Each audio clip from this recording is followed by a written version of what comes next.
बच्चों, आज हम डीएलएड में सेकेंड ईयर में S5 पेपर विद्यालय में स्वास्थ्य योग एवं शारीरिक शिक्षा, जिसमें एक टॉपिक समझेंगे पोषण एवं कुपोषण। पोषण एवं कुपोषण क्या है? तो सबसे पहले हम देखेंगे कि पोषण क्या है।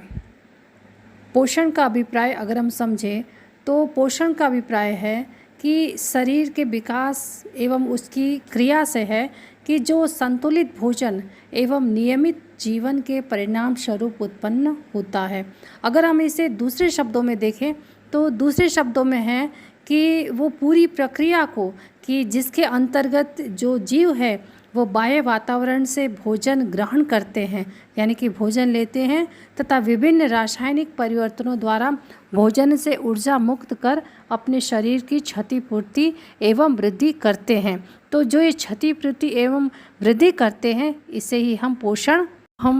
अब हम कुपोषित बालक समझेंगे कि कुपोषित बालक हम किसे कह सकते हैं। तो सबसे पहले हम देखेंगे कि सुपोषित बालक जो देखने में स्वस्थ, प्रसन्नचित्त, तीव्र बुद्धि वाले, बल एवं स्फूर्तिपूर्ण दिखाई देते हैं और उनके नेत्रों में चमक होती है और आशावादिता होती है और उनमें साहस भी दिखाई देता है। परंतु अगर चिकित्सक परीक्षण से ज्ञात होता है कि विद्यालय में अनेक बालक ऐसे भी होते हैं जो कुपोषित होते हैं, अपनी आयु के विचार से औसत से अधिक पतले, छोटे तथा ऊंचाई तथा भार में कम होते हैं, यानी कि उनकी आयु होती है जितनी उनके अनुसार उनका वेट कम होता है और वे उनकी ऊंचाई भी कम होती है, उनका भार भी कम होता है, उनकी वृद्धि जो है रुक जाती है, उनके शरीर के भार में पर्याप्त वृद्धि नहीं होती, यानी एज के अनुसार जितना होना चाहिए उतना उनमें वृद्धि नहीं होती है। देखने में भी वे काफ़ी जो है अस्वस्थ दिखते हैं, अशक्त दिखते हैं और उनका चेहरा अगर आप देखिएगा तो चेहरे में भी हल्का पीलापन लिए हुए होता है और नेत्र हैं तो नेत्र से भी उनके आलस्य टपकता है, यानी कि वो आलसी प्रवृत्ति के दिखाई देते हैं और उनकी पलकें भी जो है भारी होती है और उनमें वसा का अभाव होता है और उनकी जो त्वचा है वो भी ढीली और झुर्रीदार होती है। त्वचा में भी पीलापन और खुरदरापन आ जाता है और बाल जो है बालों में भी रूखापन होता है। तो ये सारी चीज़ें जो है ये कुपोषण को जो है वो दर्शाती है। अब यहाँ पर हम देखेंगे कि कुपोषण के कारण क्या हो सकते हैं, क्या क्या कारण हैं। तो सबसे पहले हम यहाँ पर देखेंगे कि कुपोषण क्यों होता है। तो कुपोषण या दोषपूर्ण पोषण का सबसे पहला और सबसे बड़ा कारण है कि आवश्यकता से कम भोजन ही नहीं, कुपोषण के अन्य दो मुख्य कारण भी हो सकते हैं। यानी आवश्यकता से कम भोजन, आपकी आयु है जितनी आपको उतना फुल डाइट चाहिए लेकिन उसके अनुसार आपका भोजन न मिल पाना, तो ये भी एक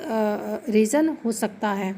इसके अलावा हम देख सकते हैं कि बालक की परिस्थिति में से कोई ऐसी वस्तु हो सकती है जो पथ्य के कितना ही अच्छा होने पर भी उसकी पौष्टिकता में बाधा उपस्थित कर देती है, यानी कि उससे सारी चीज़ें उपलब्ध है लेकिन उसके बाद भी उनकी पौष्टिकता में कुछ ना कुछ कमी रह जाती है या हम कह सकते हैं रुकावट है या फिर बाधा उत्पन्न करती है। दूसरी चीज़ है कि हम कह सकते हैं कि पाचन में भी कुछ ऐसा दोष हो सकता है कि जिसके कारण पोषण में बाधा उत्पन्न हो सकती है। फिर चाहे वातावरण और परिस्थितियाँ संतोषजनक ही क्यों ना हो, फिर भी ये सारी चीज़ें जो हैं वो देखने को मिलती हैं। तो ये दोनों कारण जो है ये एक साथ काम करते हैं। अब हम यहाँ पर कुछ सामान्य कारण यानी मेजर कारण में तो है कि उनको आवश्यकता से कम भोजन का मिलना।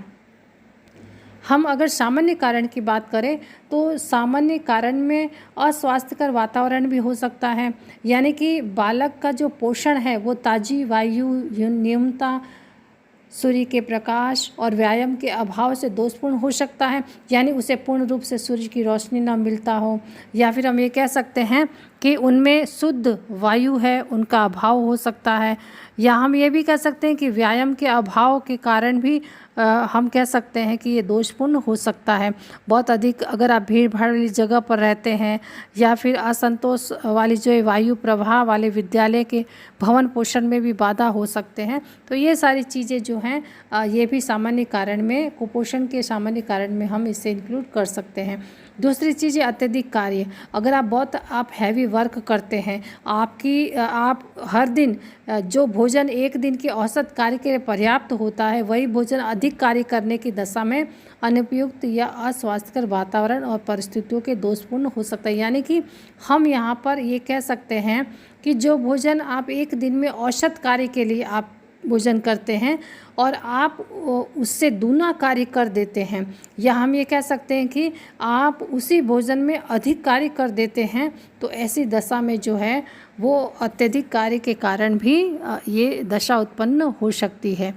इसके पश्चात है निद्रा की कमी। कभी कभार ऐसा भी होता है कि पर्याप्त सोने की व्यवस्था ना हो, फिर खुली वायु ना हो, फिर सोने के स्थान पर बहुत अधिक भीड़ भाड़ वाली जगह हो गई हो, यानी भीड़ वाला घर हो, बहुत सारे अधिक परिवार और सोने की जगह ना मिले और इसके कारण निद्रा की कमी हो सकती है। तो ये निद्रा की कमी भी जो है ये एक पोषण में बाधा उत्पन्न कर सकती है, यानी एक कुपोषण का कारण निद्रा की कमी भी हो सकती है। दूसरी चीज़ अस्वस्थता, यानी कि अगर व्यक्ति हर समय जो है बीमार रहता है तो उसमें धीरे धीरे अशक्ति आने लगती है और ऐसे हालत में उसके शरीर में जो भी खाए गए आदर्श संतुलित भोजन है उसको जो है वो अपने उपयोग में नहीं ला पाता है और जिसके कारण भी जो है ये कुपोषण का शिकार हो सकता है। इसके अलावा हम घर या विद्यालय में बालकों की उपेक्षा, जहाँ पर घर हो चाहे विद्यालय हो, अगर बालक की बार बार उपेक्षा की जाती है तो ऐसी दशा में भी उनके पोषण में दोष उत्पन्न हो जाता है।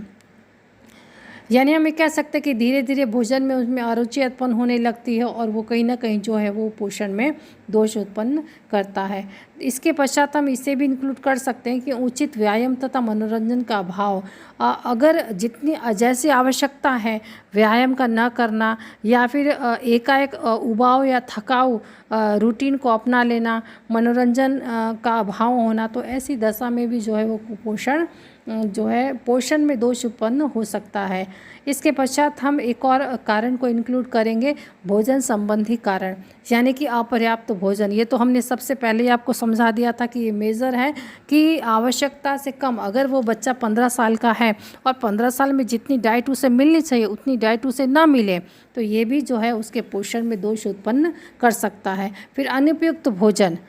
यानी कि यहाँ पर हम ये कह सकते हैं कि भोजन संबंधी आवश्यकताएं आयु और व्यवसाय के अनुसार भिन्न भिन्न होता है और हर एक व्यक्ति के शारीरिक दशा और व्यवसाय के विचार से मात्रा और गुण में अनुपयुक्तता हो सकती है, तो ऐसे में भी जो है वो दोष उत्पन्न कर सकता है। इसके पश्चात है अनुचित भोजन, यानी कि अनुचित भोजन भी कहीं ना कहीं पोषण को जो है वो कुपोषण को उत्पन्न करता है, यानी पोषण में दोष उत्पन्न कर सकता है। असामयिक भोजन, यानी कि आपके भोजन करने का कोई टाइमिंग ही ना हो, आप कभी दोपहर में खा लेते हैं, कभी शाम को खा लेते हैं, कभी सुबह ही फुल डाइट कर लेते हैं, तो ये सारी चीज़ें भी जो है वो पोषण में दोष उत्पन्न कर सकता है। फिर यहाँ पर एक ये भी चीज़ है कि पोषक तत्वों की उचित अनुपात में ना होना, यानी कि हमारे शरीर में जो पोषक तत्व है वो हमें उचित मात्रा में हमारे शरीर को मिलना चाहिए और ये किसी कारणवश अगर इन पोषक तत्वों का उचित अनुपात हमारे शरीर को न मिल पाना भी